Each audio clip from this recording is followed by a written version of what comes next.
নবম দুয়ারে সরকার কর্মসূচিতে পূর্ব মেদিনীপুর জেলায় এবার রেকর্ড সংখ্যক শিবিরের আয়োজন করেছে জেলা প্রশাসন। ফলে উপকৃত উপভোক্তার সংখ্যাও বেশ খানিকটা বাড়বে বলেই মনে করছেন অনেকেই। শুক্রবার থেকে আরম্ভ হওয়া নবম দুয়ারে সরকার শিবির চলবে আগামী 1 ফেব্রুয়ারি পর্যন্ত। বেড়েছে এই শিবির থেকে প্রাপ্ত সুবিধার সংখ্যাও। এখন থেকে কৃষিকাজের জন্য প্রয়োজনীয় উপকরণ কেনার আর্থিক সহায়তার জন্য আবেদনের সুবিধাও থাকছে দুয়ারে সরকার শিবিরে।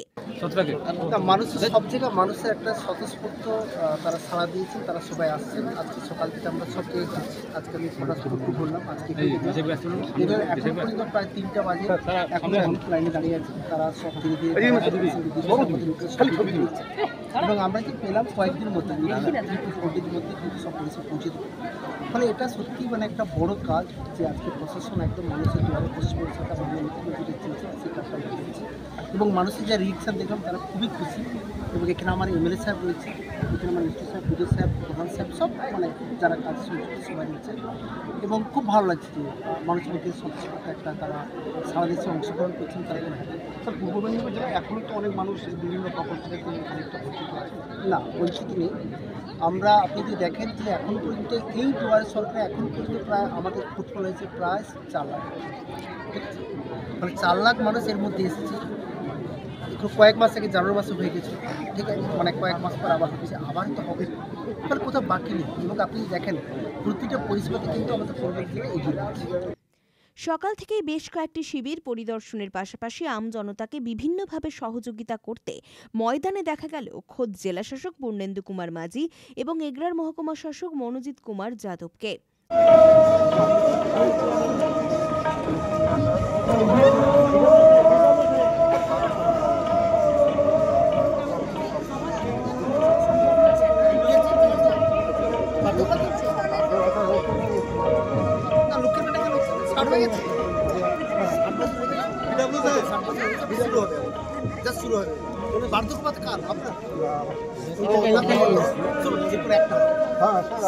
হয় বার্ধক্য হবে না লক্ষ্মীর ভান্ডার আপনি কি যদি 60-এর পর লক্ষ্মীর ভান্ডার অটোমেটিক হবে সেই মানে আমাদের জাস্ট প্ল্যাটফর্ম রেডি করে ঠিক আছে। আর ওল্ড এজ করতে হবে না, জমা দিচ্ছে না যাও এমএলএ সাহেব কোথায় একটু হ্যান্ড ওভার করে আসো আর ওকে ঠেলে দিই হ্যান্ড ওভার করে ঠেলে দিই অল্প কি করছি বাস ঠিক আছে।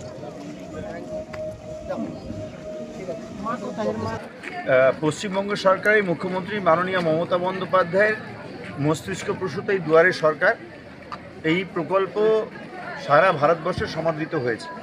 শুধু তাই নয়, বিশ্বের মানুষজনও এই প্রকল্পকে প্রশংসা করেছেন। যে সমস্ত প্রশাসনিক স্তরকে মানুষের দুয়ারে পৌঁছে দেওয়া যায়, মানুষকে পরিষেবা প্রদানের জন্য এভাবে কাজ করা যায়, এটা মুখ্যমন্ত্রী পথ দেখিয়েছেন। তাকে সামনে রেখে নির্দিষ্ট দিন অন্তর অন্তর এই দুয়ারে সরকার অনুষ্ঠিত হয়। একদম উৎসবের মেজাজে গ্রামের মানুষজন তাদের একদম বাড়ির কাছে সমস্ত দরখাস্ত জমা দেন পরিষেবা পাওয়ার জন্যে এবং দুয়ারে সরকারের যে সমস্ত আবেদনগুলো পড়ে টপমোস্ট প্রায়োরিটি দিয়ে সেগুলো সমাধান করার চেষ্টা করা হয়। ফলে এটা একটা বুস্টআপ প্রোগ্রামের মতো যে খুব দ্রুত মানুষকে পরিষেবা পৌঁছে দেওয়ার জন্য সমস্ত আধিকারিক কর্মচারী সকলকে নিয়ে, জনপ্রতিনিধি সকলকে নিয়ে একটা মহা সমারোহ। তো আজকেও ছত্রী হাই স্কুলে, ছত্রীর এই প্রাথমিক স্কুলে বড়নিহারিতে আমাদের দুয়ারে সরকার ক্যাম্প হচ্ছে। এই দুয়ারে সরকার ক্যাম্পে পরিদর্শন করতে এসেছিলেন আমাদের মাননীয় জেলা শাসক, সঙ্গে মহকুমা শাসক এবং ব্লক সমষ্টি উন্নয়ন আধিকারিকও ছিলেন। তারা সকলে ক্যাম্পটা ঘুরে দেখেছেন, মানুষের সঙ্গে কথা বলেছেন, মানুষের স্বতঃস্ফূর্ততা দেখেছেন এবং প্রচুর ফুটফল হচ্ছে। যাদের সমস্যা আছে সেগুলো মেটানোর জন্য প্রয়োজনীয় নির্দেশ মহকুমা শাসক সকলকে দিয়েছেন। এছাড়াও ছিলেন এগরার বিধায়ক তরুণ কুমার মাইতি। পুলক বেরার রিপোর্ট, খবর বিসিবিএস।